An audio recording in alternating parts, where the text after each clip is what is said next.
Bridge text.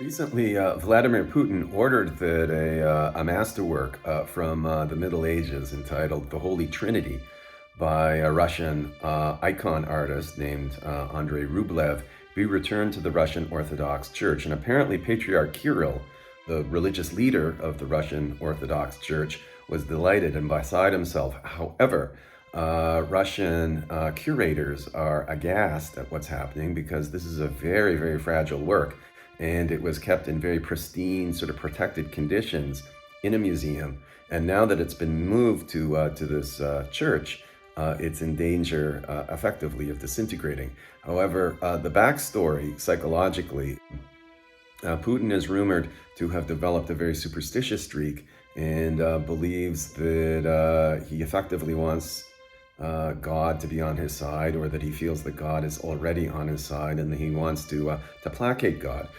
Patriarch Kirill, on the other hand, seems to be sort of feeding these notions and encouraging the idea that Putin is a defender of the Orthodox Church, is especially righteous, and that God is on the side of Russia in its war with Ukraine. Now, this kind of language and mindset is obviously nothing new to war, and is part of the tapestry, in effect, the tragic history of human beings merging together religious ideas with political ideas, and especially with war.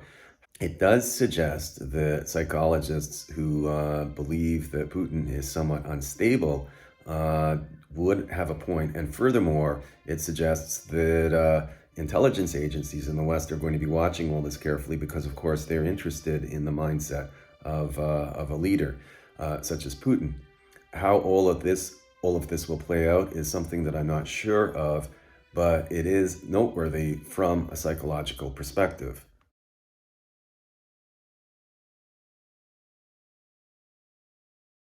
Several articles have been recently posted about the psychology, the mindset of Vladimir Putin. They're interesting, but they tend to be speculative in nature. However, a couple that really caught my eye leaned on the journalistic record, and I'd like to quote from them because I think they are quite revealing about some points that some people might be missing.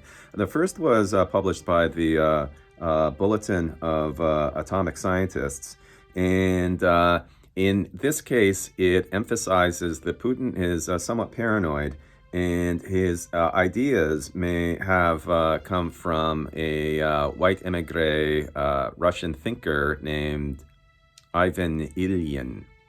The article quotes, Putin's recent speeches and news conferences suggest he may have fragmented psychologically and slipped into a paranoid mindset. He seems to have responded with fear and dread to the pandemic. Those huge tables at which he interviews foreign visitors and the extreme distance between him and his advisors suggest his need for an exaggerated isolation from potentially contaminated others. Death anxiety may well have amplified his psychological distress. Paranoid leaders often start wars out of the certainty of their grandiose read of their historical mission and the need to exterminate the, quote, evil others, unquote, who prevent or interfere with the realization of their grandiose goals. For that very reason, they cannot accept defeat. And the article goes on to emphasize that Ivan Ilyin, this emigre thinker and an apologist for Nazism during the mid-20th century, has been quoted by Putin. Another article by The Guardian makes the same point. Quote, the contemporary West in this vision battles to contain Russia out of jealousy. This is Putin's point of view.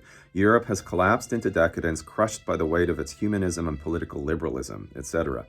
The Guardian article also cites another 20th century historian and ethnographer, Lev Gumilev, and again emphasizes that Ivan Ilyin may also be affecting the thinking of Vladimir Putin and his worldview, the same way Steve Bannon influenced Donald Trump.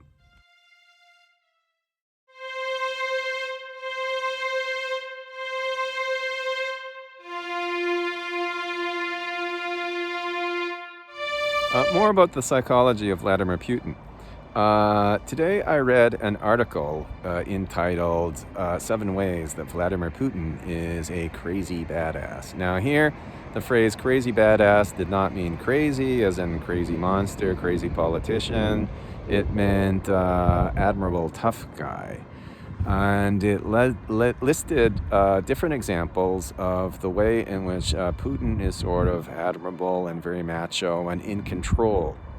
There were references to his ability in judo. Anybody who knows anything about Putin knows that he prides himself a great deal on his judo ability.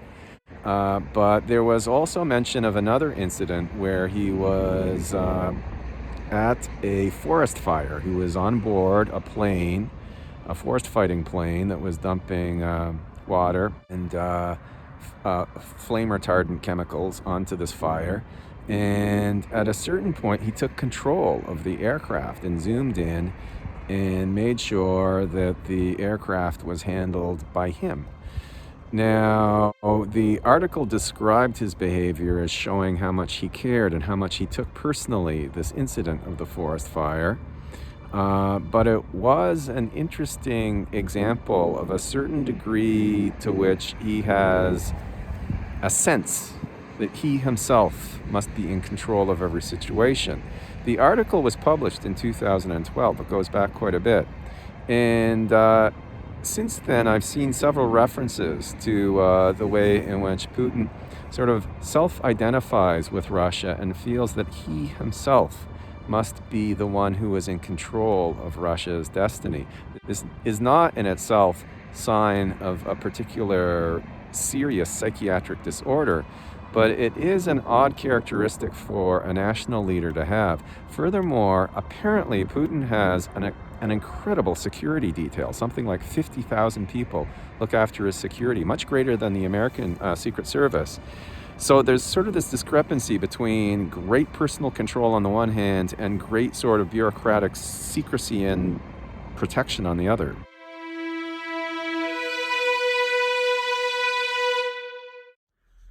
More and more, I'm seeing posts through my feed asking what would have happened if Ukraine still had its nuclear weapons.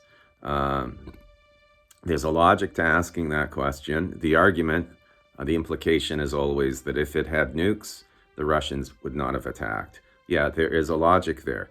But it begs another question, which is what would have happened if Russia did not have nuclear weapons? And given the fact that there is a lot of discussion now, some of it grounded in pretty competent psychological assessment, because there's a lot of discussion about the mental state of Vladimir Putin and the possibility that he might, in a moment of severe psychological instability, trigger a nuclear war. And that has put the entire world on edge. That, I think, is also a significant question that needs discussion.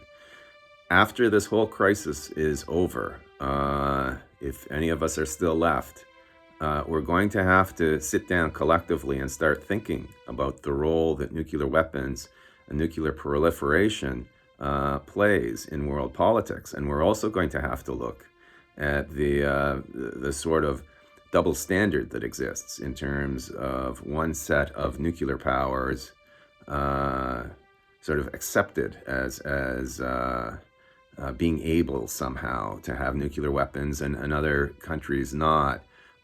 It might be time to think much more carefully about global nuclear disarmament, because humanity can't keep going through this sort of crisis over and over again.